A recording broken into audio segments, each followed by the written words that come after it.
اعوذ باللہ من الشیطان الرجیم بسم اللہ الرحمن الرحیم مولاي صل وسلم دائما ابدا علی حبیبک خیر الخلق کلہم۔ محترم خواتین و حضرات، اللہ اور اس کے رسول کے فضل سے الحمدللہ حضرت امام بخاری رحمۃ اللہ علیہ کی بخاری شریف کی حدیث نمبر 49 آپ کے سامنے بیان کرنے کی سعادت حاصل ہو رہی ہے۔ حضرت امام بخاری رحمۃ اللہ علیہ روایت کرتے ہیں، ہمیں قتیبہ بن سعید نے خبر دی، انہوں نے کہا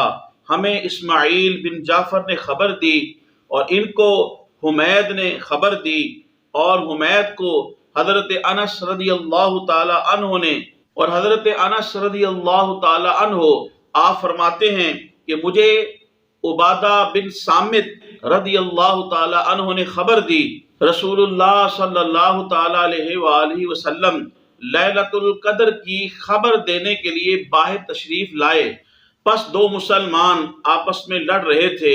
نبی کریم صلی اللہ تعالی علیہ وآلہ وسلم نے ارشاد فرمایا، میں تم کو لیلۃ القدر شب قدر کی خبر دینے کے لیے نکلا تھا،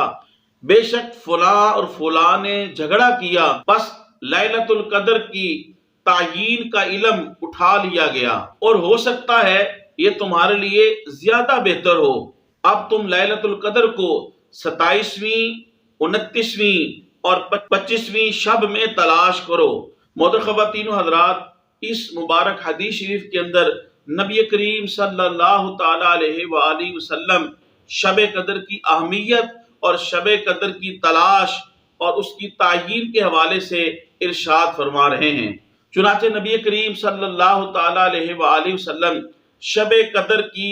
تعیین کے لیے جب آپ باہر تشریف لائے تو وہاں پہ دو شخص لڑ رہے تھے۔ وہ کون تھے؟ چنانچہ حضرت علامہ بدر الدین عینی رحمۃ اللہ علیہ عمدۃ القاری کے اندر لکھتے ہیں، وہ دو شخص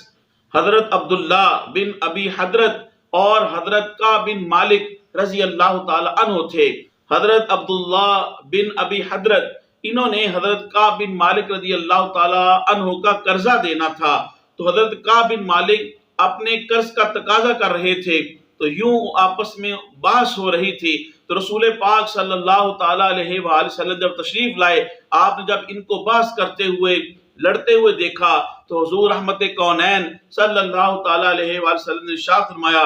میں تمہیں لیلۃ القدر کی تعیین کی خبر دینے کے لیے آیا تھا، تم جھگڑا کر رہے تھے، جس وجہ سے لیلۃ القدر کی تعیین کا علم اٹھا لیا گیا، سو اب یہ تمہارے لیے زیادہ بہتر ہے۔ یہ بات غور سے اپنے پلے باندھ لیں اور نوٹ فرما لیں کہ اس وجہ سے کہ وہ دو صحابہ کرام رضوان اللہ علیہم اجمعین آپس میں بحث فرما رہے تھے، اور حضور نے فرمایا کہ لیلۃ القدر کی تعیین کی خبر دینے والا تھا، تو وہ علم اٹھا لیا گیا، لہذا اس وجہ سے ان کو ملامت کرنا یہ جائز نہیں ہے، کیونکہ ان کے بحث کرنے میں اور ان کی لڑائی کے اندر بھی امت کو فائدہ ہو گیا۔ وہ اس طرح کے اگر لیلۃ القدر کی تعیین کا علم حضور امت کو بتا دیتے تو لوگ پھر باقی راتوں کو نہ جاگتے اور رمضان شریف کی راتوں کو ضائع کر دیتے، اور صرف ایک رات کو اسی رات میں اٹھتے اور عبادت کر لیتے، اور باقی رمضان شریف کی مبارک راتوں کو اندیشہ تھا کہ ضائع کر دیتے۔ اور دوسرا یہ کہ اگر رمضان شریف کے اندر لیلۃ القدر کی تعیین کی خبر امت کو مل جاتی تو وہ رات ظاہری بات ہے بڑی عظیم رات ہے، مبارک رات ہے، تو اس مبارک رات کے اندر بھی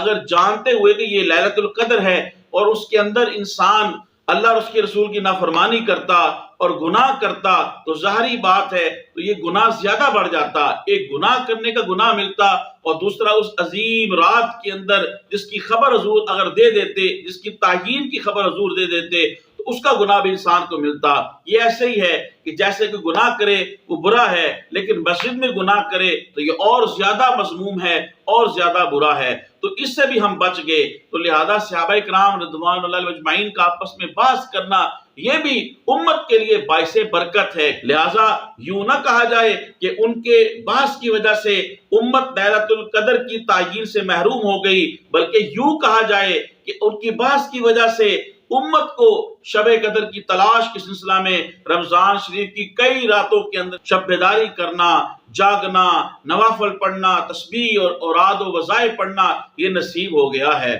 سبحان اللہ، اللہ اکبر کبیرہ۔ صحابہ کرام یہ وہ نفوس قدسیاں ہیں جن کی شانیں اللہ نے قرآن حکیم کے اندر بیان فرمائی ہیں۔ صحابہ کرام رضوان اللہ علیہم اجمعین یہ وہ نفوس قدسیاں ہیں جن کی شانیں پیارے رسول صلی اللہ علیہ وآلہ وسلم نے اپنی مبارک احادیث کے اندر ارشاد فرمائی ہیں۔ صحابہ کرام وہ نفوس قدسیاں ہیں جن کا ذکر خیر سابقہ انبیاء والمرسلین ان کی زبانوں کے اوپر رہا۔ صحابہ کرام رضوان اللہ علیہم اجمعین وہ مقدس ہستیاں ہیں کہ جن کا ذکر خیر سابقہ امم کی زبانوں کے اوپر جاری رہا۔ سبحان اللہ، اللہ اکبر کبیرہ۔ اللہ صحابہ کے درجات کو بھی بلند فرمائے اور حضور کی مبارک اہل بیت کے درجات کو بھی بلند کرے، اور اللہ تبارک و تعالی ہمیں حضور کے تمام صحابہ کرام رضوان اللہ علیہم اجمعین اور حضور کی تمام آل پاک اور تمام اہل بیت سے ہمیں محبت کرنے اور ان دونوں ہستیوں کا دامن تھام کے